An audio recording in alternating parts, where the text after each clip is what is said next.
ప్రభుత్వ రహదారుల్లో నడపకపోతే మోటారు వాహనాల పన్ను చెల్లించక్కర్లేదు. సుప్రీంకోర్టు కీలక తీర్పు. ఆంధ్రప్రదేశ్ మోటార్ వెహికల్ టాక్సేషన్ చట్టం 1963 కింద మోటారు వాహనాల పన్నుపై సుప్రీంకోర్టు కీలక తీర్పు వెలువరించింది. పబ్లిక్ ప్లేసెస్, ప్రభుత్వ మౌలిక సదుపాయాలైన రహదారులు, జాతీయ రహదారులు లో వాహనం నడపకుండా కేవలం ప్రైవేట్ స్థలాలకు పరిమితమైతే సదరు వాహన యజమాని పన్ను చెల్లించనక్కర్లేదని పేర్కొంది. ఆంధ్రప్రదేశ్లోని రాష్ట్రీయ ఇస్పాత్ నిగమ్ లిమిటెడ్ ఆర్ఎన్ఎల్ కు రవాణా సేవలు అందిస్తున్న సంస్థకు సంబంధించిన కేసిది.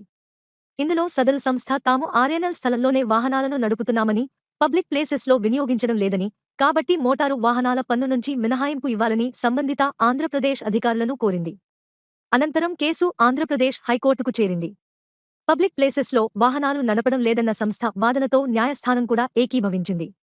సంస్థ కట్టిన 22,71,700 పన్నును తిరిగి చెల్లించాలని ఆదేశించింది. దీంతో అధికారులు సుప్రీంకోర్టును ఆశ్రయించారు. సర్వోన్నత న్యాయస్థానం కూడా హైకోర్టు తీర్పుతో ఏకీభవించింది.